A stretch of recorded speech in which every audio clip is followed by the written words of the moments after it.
And hello, what's up guys? Welcome back to our channel and my friend Malayalam. ഇന്ന് നമ്മൾ action fantasy നിറഞ്ഞ ഒരു പുതിയ ആനിമി സീരീസ് ആണ് കാണുന്നത്. Anime name do over damsel conquer the dragon emperor. നമുക്ക് നേരെ വീഡിയോയിലേക്ക് പോകാം.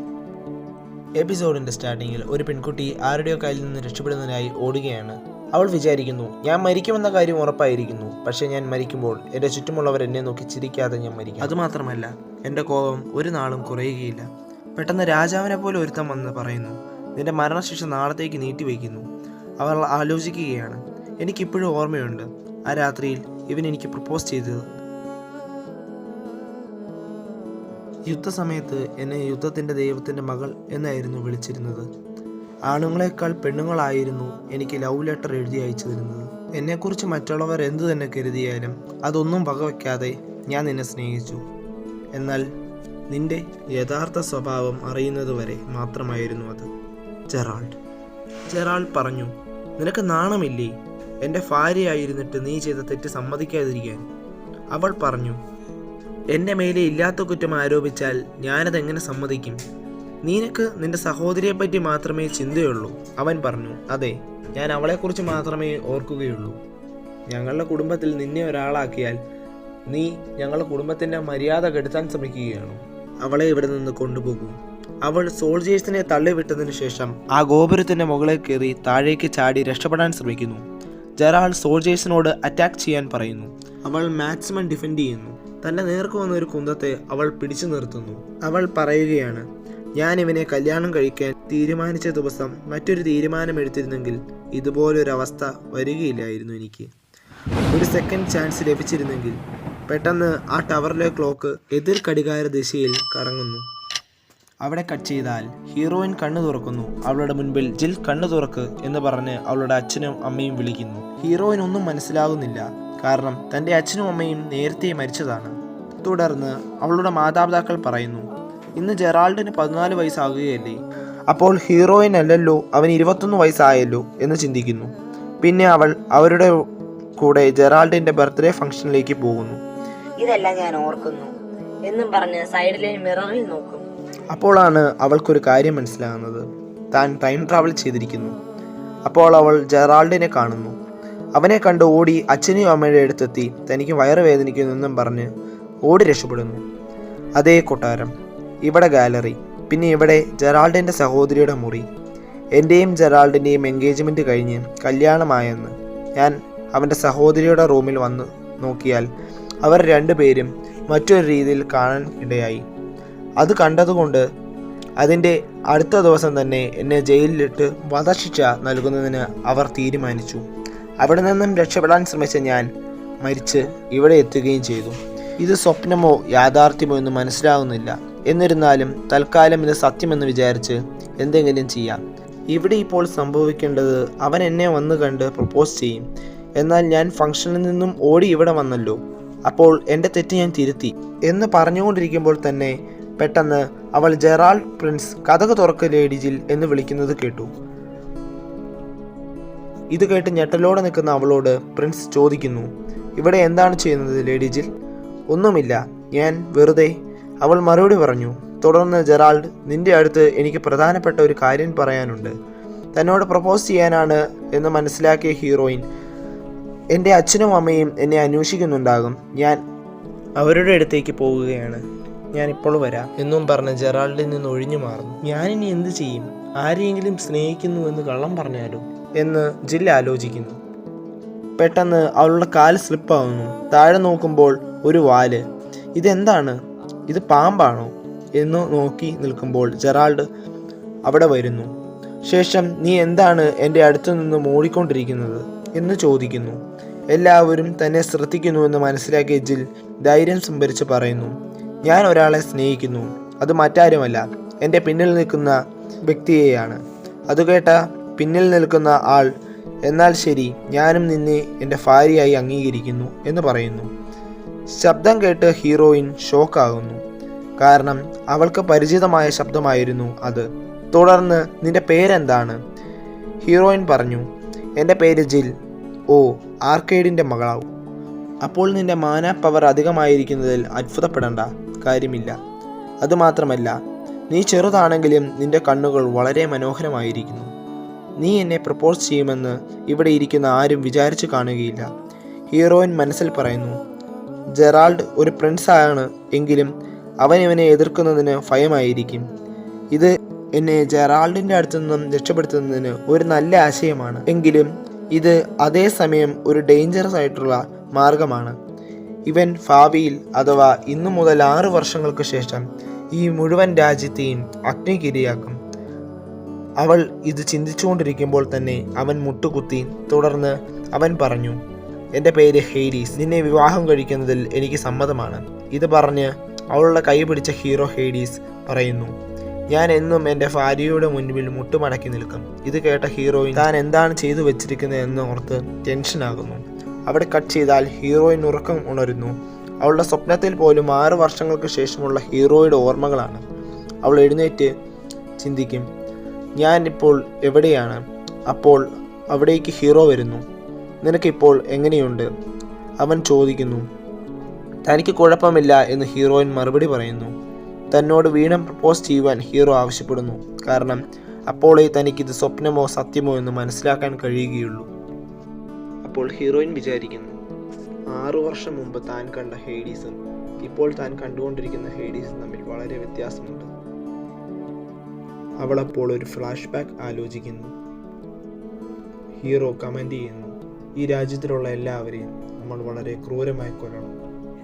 അതുമാത്രമല്ല, കാമുകി കാമുകന്മാരെ തമ്മിൽ കൊല്ലുവാൻ വേണ്ടി നമ്മൾ നിർബന്ധിക്കും. അവരെ തമ്മിൽ ആക്രമിക്കാൻ പ്രേരിപ്പിക്കും. ഇങ്ങനെ ഒരു കമാൻഡ് ഹെയ്ഡീസ് പറഞ്ഞുകൊണ്ടിരിക്കുന്നു. ഇത് കേൾക്കുന്ന ഹീറോയിൻ, ഇതെല്ലാം നിർത്തൂ, മര്യാദയ്ക്ക് ഞങ്ങളുടെ മുമ്പിൽ കീഴടങ്ങൂ എന്ന് പറയുന്നു. ഇത് കേൾക്കുന്ന ഹീറോ അരിശത്തോടെ തൻ്റെ പവർ ഉപയോഗിക്കുന്നു. ബന്ധിതയാക്കപ്പെട്ട ഹീറോയിൻ പറയുന്നു, അവരെ ഒന്നും ചെയ്യരുത്. അവരെ എന്തെങ്കിലും ചെയ്യാൻ നീ ആഗ്രഹിക്കുന്നുവെങ്കിൽ അത് നീ എൻ്റെ മേലെ ചെയ്തോളൂ, ഞാൻ സഹിച്ചുകൊള്ളാം.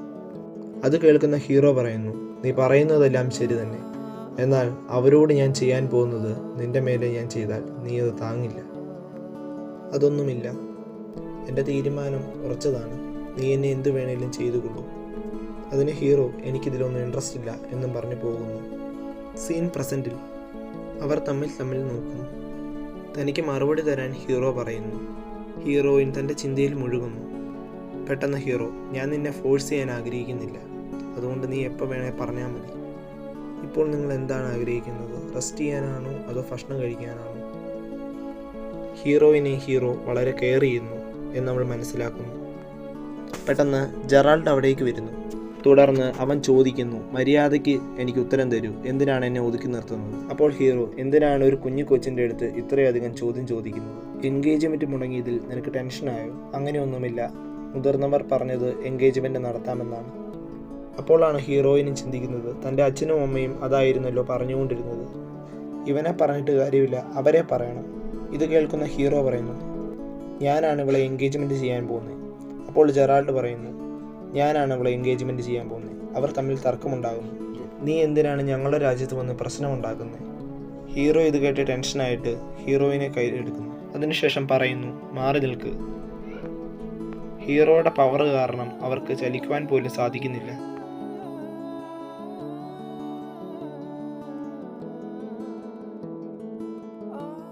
അവിടെ നിന്നും തൻ്റെ പവർ ഉപയോഗിച്ച ഹീറോ ഷിപ്പിലേക്ക് ടെലിപ്പോർട്ട് ചെയ്യുന്നു.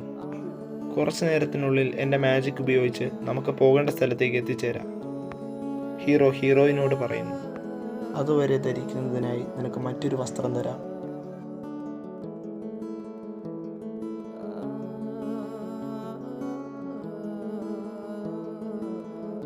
അതിനുശേഷം ഹീറോ ഹീറോയിന് വേണ്ടി ചായ ഇട്ട് കൊടുക്കുന്നു.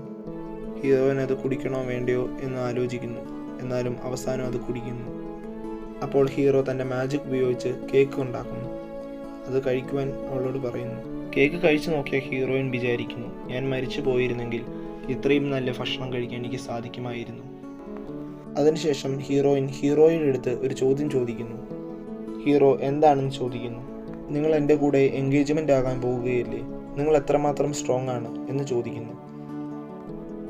താനൊരു കുഞ്ഞു കൊച്ചല്ലേ, അതുകൊണ്ടാണ് ഇതെല്ലാം ചോദിക്കുന്നത് എന്ന് ഹീറോയിൻ പറയുന്നു. നിൻ്റെ അടുത്ത് നല്ല മാന പവർ ഉണ്ട്. ഒരു 2 വയസ്സ് കുറവായിരുന്നെങ്കിലും നല്ലതായിരുന്നു എന്ന് പറയുന്നു. എന്തായിരുന്നാലും നീ എന്നെ പ്രപ്പോസ് ചെയ്തു, ഞാനത് അക്സെപ്റ്റ് ചെയ്തു. നിന്നെപ്പോലെ എന്നെ സ്നേഹിക്കുന്ന ഒരാളെയാണ് ഞാൻ തേടിക്കൊണ്ടിരുന്നത്. എനിക്കിത് വിശ്വസിക്കാൻ പറ്റുന്നില്ല, ഹീറോയിൻ പറയുന്നു. നീ ഒരു വ്യത്യസ്തനായ മനുഷ്യനാണ്. കാരണം ഒരു കുഞ്ഞു കൊച്ചു പറയുന്നത് ആരും ഇത്ര കാര്യമായി എടുക്കാറില്ല. അപ്പോൾ ഹീറോയുടെ സൗണ്ട് മാറുന്നു. ഹീറോ അരിശത്തോട് ചോദിക്കുന്നു, അപ്പോൾ നീ എന്താണ് പറഞ്ഞു വരുന്നത്? നീ എനിക്ക് ഫേക്ക് പ്രപ്പോസലാണോ ചെയ്തത്? സത്യം പറ. പെട്ടെന്ന് ഇത് കേട്ട് ഭയന്ന ഹീറോയിൻ പറയുന്നു, എന്നോട് ക്ഷമിക്കണം, ആ സിറ്റുവേഷൻ എനിക്ക് എന്ത് ചെയ്യണമെന്ന് അറിയില്ലായിരുന്നു. ഹീറോ പറയുന്നു, റേവ്, പുറത്തു വരൂ, എന്നാൽ എന്നെ കളിയാക്കരുത്. പുറത്തു വന്ന റേവ് ഹീറോയിനെ നോക്കി ചിരിക്കുന്നു. തുടർന്ന് റേവ് പറയുന്നു, ഞാൻ അപ്പോഴേ പറഞ്ഞതല്ലേ അവളൊരു കുഞ്ഞു കൊച്ചാണ്, അവൾ പറഞ്ഞത് ഫേക്ക് പ്രപ്പോസലാണെന്ന്. നീയല്ലേ വിശ്വസിക്കാതെ? ഇപ്പോൾ നീ പറ്റിക്കപ്പെട്ടില്ലേ? ഇത് കേൾക്കുന്ന ഹീറോ ഡ്രാഗൺ ഗോഡിനെ തള്ളിവിടുന്നു. എന്ത് ഡ്രാഗൺ ദൈവമോ? പുരാണങ്ങളിലൊക്കെ പറയപ്പെടുന്ന ആ ഡ്രാഗനാണോ ഇത്? എനിക്ക് വിശ്വസിക്കാൻ കഴിയുന്നില്ല. ദൈവങ്ങളെല്ലാം എപ്പോഴും ജീവനോടെയുണ്ടോ? ഡ്രാഗൺ ഹീറോയിൻ്റെ അടുത്ത് വന്നിട്ട് പറയുന്നു, നിനക്ക് എന്ത് ആവശ്യമുണ്ടെങ്കിലും നിനക്ക് എൻ്റെ അടുത്ത് പറയാം, നിനക്ക് എന്ത് വേണേലും എൻ്റെ അടുത്ത് സംസാരിക്കാം. ആ ഡ്രാഗൺ ഹീറോയെ നോക്കി ചോദിക്കുന്നു, നിനക്ക് 19 വയസ്സായില്ലേ? 19 വയസ്സ് അത്ര വലിയ പ്രായമൊന്നുമല്ല. എൻ്റെ അമ്മയ്ക്ക് 16 വയസ്സുള്ളപ്പം എൻ്റെ അച്ഛന് 40 വയസ്സായിരുന്നു. അപ്പോൾ അവർ കല്യാണം കഴിച്ചില്ലേ? അപ്പോൾ ഹീറോയിൻ പറയുന്നു, അപ്പോൾ കുഞ്ഞുണ്ടാകുമ്പോൾ പ്രശ്നം ഉണ്ടാകില്ലേ? ഇത് കേൾക്കുന്ന ഹീറോ നാണം കൊണ്ട് പറയുന്നു, എന്ത് കുഞ്ഞോ? നമ്മളിപ്പോഴല്ലേ കണ്ടുമുട്ടിയത്, ഇപ്പോഴേ ഇതിനെക്കുറിച്ചൊക്കെ ചർച്ച ചെയ്യാവോ? നമുക്ക് സ്റ്റെപ്പായിട്ട് റിലേഷൻ ബിൽഡ് ചെയ്താൽ പോരും. ആദ്യം നമ്മൾ റൊമാൻറ്റിക് കപ്പിൾസ് ആകണം, അതിനുശേഷം നമ്മൾ ഒരുമിച്ച് പുസ്തകമൊക്കെ വായിക്കണം. ഇത് കേൾക്കുന്ന ഹീറോയിൻ പറയുന്നു, എനിക്ക് ഒരുമിച്ച് പുസ്തകം വായിക്കുന്നതിനോട് താല്പര്യമില്ല, ഞാൻ എപ്പോഴും ഒറ്റയ്ക്കാണ് വായിക്കാറ്. എന്നാലും ഞാനിത് പറയുന്നത് കൊണ്ട് തെറ്റായി വിചാരിക്കരുത്. നിൻ്റെ ലുക്കും പേഴ്സണാലിറ്റിയും രണ്ടും മാച്ച് ആവുന്നില്ലല്ലോ. എന്ന് വെച്ചാൽ നിനക്കെന്നെ ഇഷ്ടപ്പെട്ടില്ലെന്നാണോ? നിൻ്റെ എക്സ്പെക്റ്റേഷന് ഒത്ത ഒരാളല്ലേ ഞാൻ. എന്നിരുന്നാലും നീ ചെയ്തത് ഒരു ഫേക്ക് പ്രപ്പോസലല്ലേ? ഹീറോയിൻ, എന്നോട് ക്ഷമിക്കൂ, ഞാൻ ചെയ്ത ഈ ഫേക്ക് പ്രപ്പോസൽ നിങ്ങൾ ഇത്രയും സീരിയസ് ആയിട്ട് എടുക്കുമെന്ന് ഞാൻ വിചാരിച്ചില്ല. ഇത് കേൾക്കുന്ന ഹീറോ പറയുന്നു, നീ പറയുന്നതും ശരി തന്നെ, നീ പറഞ്ഞത് ശരി തന്നെ. ഇതെൻ്റെ തെറ്റിദ്ധാരണയായിരുന്നു. എന്നെ മനസ്സിലാക്കുന്ന ഒരു പെൺകുട്ടി കിട്ടി എന്ന് ഞാനാണ് ചിന്തിച്ചു കൂട്ടിയത്. അപ്പോൾ ഡ്രാഗൺ പറയുന്നു, അത് ശരിയാണ്, നീ ധൃതിയിട്ട് ഇവനെ പ്രപ്പോസ് ചെയ്തതാണ് എല്ലാത്തിനും കാരണം. നിൻ്റെ പേര് ഞാൻ ഒരിക്കലും മറക്കുകയില്ല, നിൻ്റെ കടം ഞാൻ തീർക്കും. ഇപ്പോൾ ഞാൻ നിന്നെ നിൻ്റെ സ്ഥലത്തേക്ക് തിരിച്ചുവിടുന്നു. അപ്പോൾ ഹീറോയിൻ ചിന്തിക്കുന്നു, പിന്നെയും ഞാൻ ഇനി അവൻ്റെ അടുത്തേക്ക് തന്നെ തിരിച്ചു പോകണോ? അതിനുശേഷം ഹീറോ അവൾക്ക് താങ്ക്സ് പറയുന്നു. ഇത് കേൾക്കുന്ന ഹീറോയിന് ഗിൽറ്റി ഫീലിംഗ് വരുന്നു. താൻ ചെയ്യുന്നത് തെറ്റാണെന്ന് അവൾ ചിന്തിക്കുന്നു. കാരണം ജെറാൾഡും അവളോട് ഇങ്ങനെ തന്നെയല്ലേ ചെയ്തത്. അവന് വേണ്ടപ്പോൾ അവൾക്ക് പ്രപ്പോസ് ചെയ്യുകയും ആവശ്യം കഴിഞ്ഞപ്പോൾ അവളെ തൂക്കിയെറിയുകയും ചെയ്തു. അതുപോലെ തന്നെയാണ് ഞാനിപ്പോൾ ഇവനോടും ചെയ്യുന്നത്, തെറ്റാണ് എന്ന് ഹീറോയിൻ ചിന്തിക്കുന്നു. പെട്ടെന്ന് ഹീറോ പോകുന്നത് കണ്ട് അവനെ വിളിച്ചു നിർത്തി പറയുന്നു, ഞാൻ പറഞ്ഞ വാക്കിന് ഞാൻ ഉത്തരവാദിത്തം ഏൽക്കുന്നു. അതിനാൽ ഞാൻ എൻ്റെ തീരുമാനം മാറ്റി, നിനക്കെന്നെ കല്യാണം കഴിക്കാം. ഹീറോ ചോദിക്കുന്നു, ഇതാണോ നിൻ്റെ തീരുമാനം? ഞാൻ ഒരു തവണ വാക്ക് കൊടുത്താൽ അതൊരിക്കലും പിൻവലിക്കുകയില്ല. അതിനാൽ ഞാൻ നിനക്ക് വാക്ക് തരുന്നു, ഇന്നു മുതൽ നിന്നെ ഞാൻ സന്തോഷവാനായി വെക്കും. എൻ്റെ പ്രപ്പോസൽ സ്വീകരിക്കൂ. അതിനുശേഷം കുറച്ച് നാളുകൾ കടന്നു പോകുന്നതാണ് കാണിക്കുന്നത്. അവിടെ കട്ട് ചെയ്താൽ ഹീറോ അടുക്കളയിൽ എന്തോ ചെയ്തുകൊണ്ടിരിക്കുകയാണ്. ഡ്രാഗൺ ചോദിക്കുന്നു, ഇത് ആർക്കു വേണ്ടി ചെയ്യുകയാണ്? ഇതെൻ്റെ പ്രിയപ്പെട്ടവൾക്ക് വേണ്ടിയാണ്. അപ്പോൾ ആ ഡ്രാഗൺ പറയുന്നു, നീ വേണേ നോക്കിക്കോ, കുറച്ച് നാളിനുള്ളിൽ അവൾ ഈ പ്രപ്പോസൽ വേണ്ടെന്ന് വെക്കും. ഹീറോ ഡ്രാഗന് മറുപടിയായി പറയുന്നു, എന്താണെങ്കിൽ എന്താ, അവൾ ഇപ്പോൾ എന്നെ സ്നേഹിക്കുന്നുണ്ടല്ലോ. ഇതും പറഞ്ഞ് ഹീറോ നാണിക്കുന്നു. ഡ്രാഗൺ അവന് അഡ്വൈസായി പറയുന്നു, അവൾ എന്തെങ്കിലും മയക്കുന്ന രീതിയിൽ ചെയ്യുന്നു. ഹീറോ അപ്പോൾ പിന്നെയും നാണം കൊള്ളുന്നു. ഇവിടെ എപ്പിസോഡ് 1 തീരുകയാണ്. എക്സ്പ്ലനേഷൻ ഇഷ്ടമായെങ്കിൽ സബ്സ്ക്രൈബ് ചെയ്യുക. See you in the next video. It's Ajesh signing out.